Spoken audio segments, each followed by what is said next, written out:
This is an Eagles only 7-round mock draft from Fan-demonium columnist Tommy Lawlor. And I will say this about Tommy's mock drafts in the past, and I'm going to actually go back and I'll look at the history, but he typically gets a couple of these right.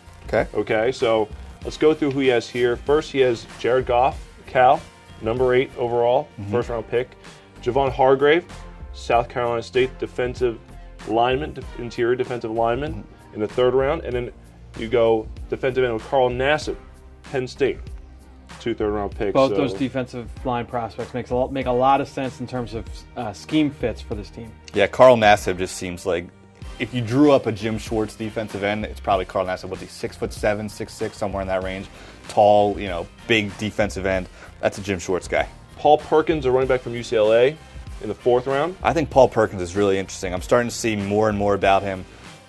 Wasn't a guy I was really familiar with early in the process, but the more you see and the more you hear about him, I think he's a really intriguing prospect at the running back position. Very rare does the first guy make the tackle with Paul Perkins. He's very, very good at making unblocked defenders miss. All right, in the 5th round, wide receiver Sharon Peak from Clemson, and in UCLA, offensive lineman Kel Beninock. Sharon Peak really surprised me at the Senior Bowl when we saw him because I didn't know a lot about him going in. And just his pure speed. I forget what he ran at the combine. He may have ran like a 4.45 somewhere in that range. He's 6'2". He's a pretty big guy, but he's got good speed.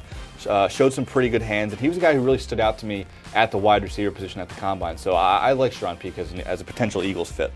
Okay, and then in the 6th round, Boston College linebacker Stephen Daniels, and then in the 7th round, Texas Christian offensive lineman Hala Pulavati Vaitai. Very nice. There we go. Well done. And then Utah safety Tevin Carter. Stick the landing.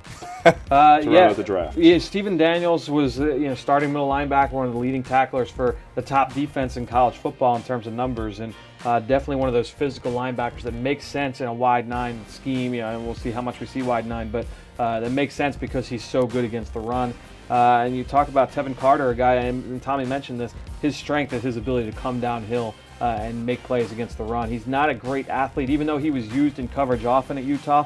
His strength is his ability to be physical downhill.